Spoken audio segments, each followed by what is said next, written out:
Hello, you're listening to Boss Lady Financials, a podcast where we discuss money matters important to the solo entrepreneur. I'm your host, Dawn Mabery Chestnut. Please know that all information shared in this podcast is for general education purposes only and not intended to be personal financial advice. Hi, welcome to this episode of Boss Lady Financials podcast. Today, I'm going to talk about saving for college, child's college education. So this month, March and April, regular decision college acceptance letters are being put in the mail to students. So I wanted to use this opportunity to talk about some steps that may have happened in your college planning process that may have happened some years back in how you got to this point of having applied and being accepted to college and being able to afford it.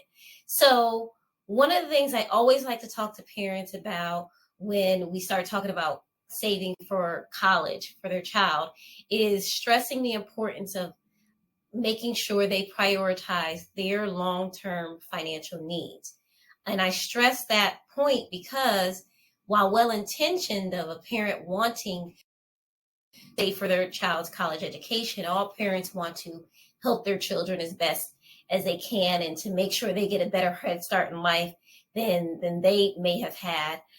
That's certainly well-intentioned, but if finances are strapped, that could have an unintended consequence. So in some of those unintended consequences, could be that the parent would end up working longer in the workforce than they want to, and or they may end up being dependent on their child during their retirement years.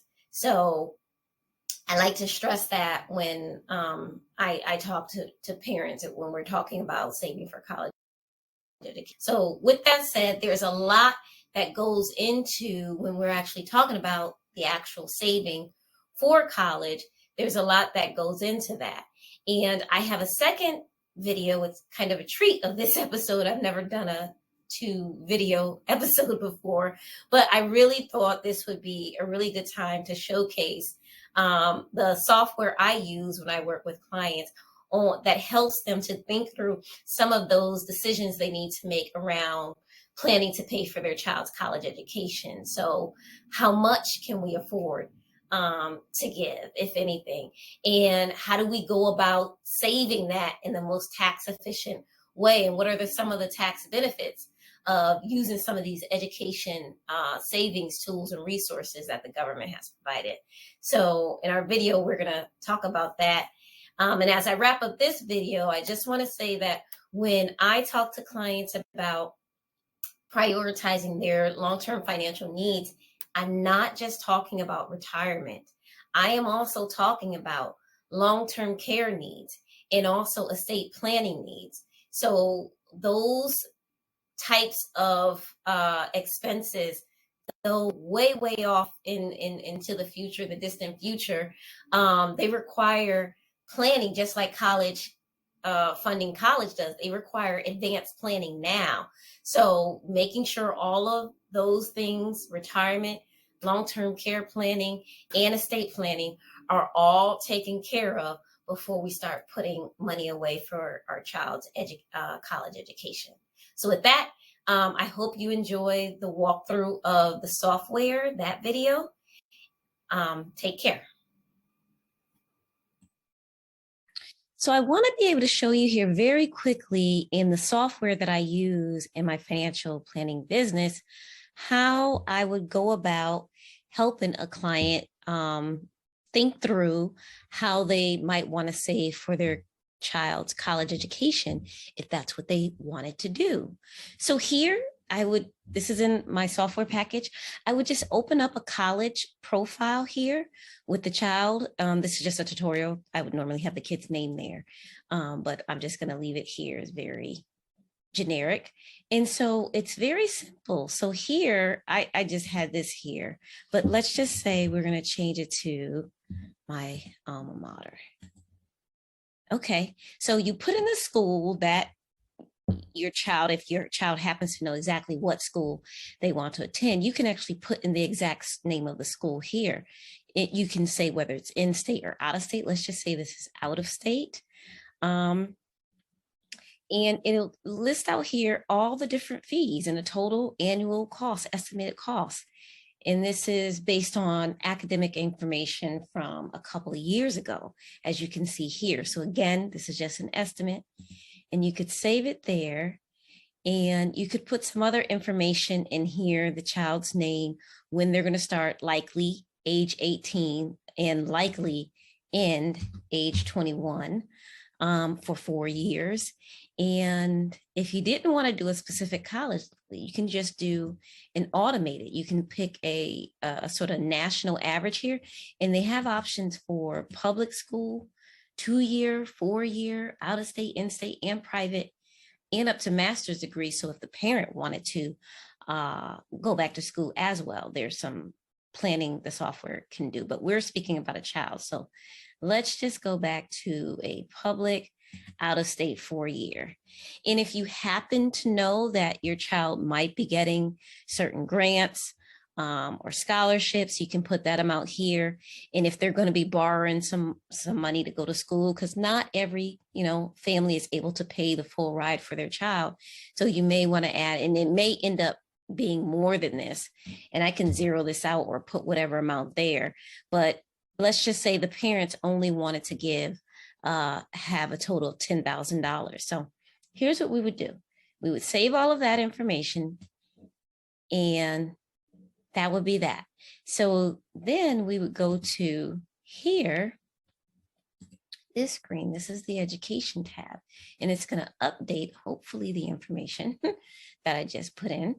Okay, and it looks like it did, yes, because there are only 4 years here now. So here's what this screen shows you. So first you input the information as I just did, and then you would go to this education funding analysis page. I would go to this under education funding analysis page in my software, and I would put in some other details, so this is everything we just saw on the other screen. We put in the college. This is the cost of the education, and we can change this. So let's just say they might only get $10,000 in scholarship, and we can hit refresh, and we'll see what that does. So that takes it down. This was way more before. So that takes what the funded, this is what we're going to fund. And this red is the shortfall. This red is the remaining cost of the college education.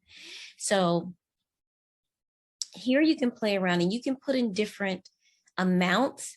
And so say you're going to get a lump sum. Maybe the family's going to get an inheritance in a year or two, and you're getting a lump sum of money. You might want to put some of that towards your child's education. You can put that amount here. Or if you're not expecting a big lump sum to include there, and you just want to give an annual amount to a college savings plan, I happen to have the 529 plan here because it's one of the most popular college saving plans. So we have all of the money that we're going to use for a child's education coming from the 529 only. We can also select some other sources saying the money can come from not just the 529 that we established specifically for the education, but if we want it to come from our taxable account, taxable and Roth, or all sources except the 529, or just all sources that are available that we have in the system, that we could set it to that. But for these purposes, we're just going to leave it at the 529 only, and we'll just refresh it. And I want to show you another screen. So if we go here and we go to summary, we'll see this is just a 529, the actual amounts. And we put in the system that the child is 2 years old and that we're going to start saving $500 when the kid begins, is 2 years old. And that $500 annual savings is going to go until when the kid is 8 years old.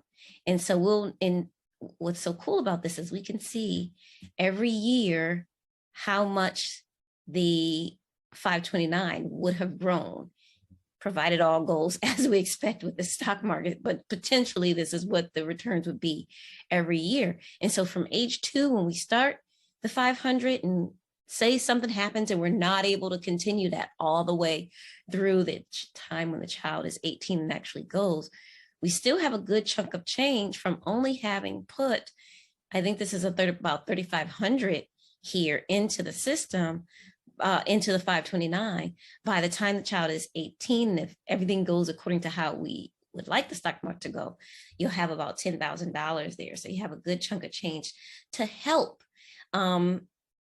pay for the child's education. So I hope this was helpful. Thank you for listening. I hope you found this information useful. Please remember to follow us so that you don't miss future episodes. For more information, visit my website at www.maberyconsulting.com. Until next time, this is Dawn Mabery Chestnut signing off.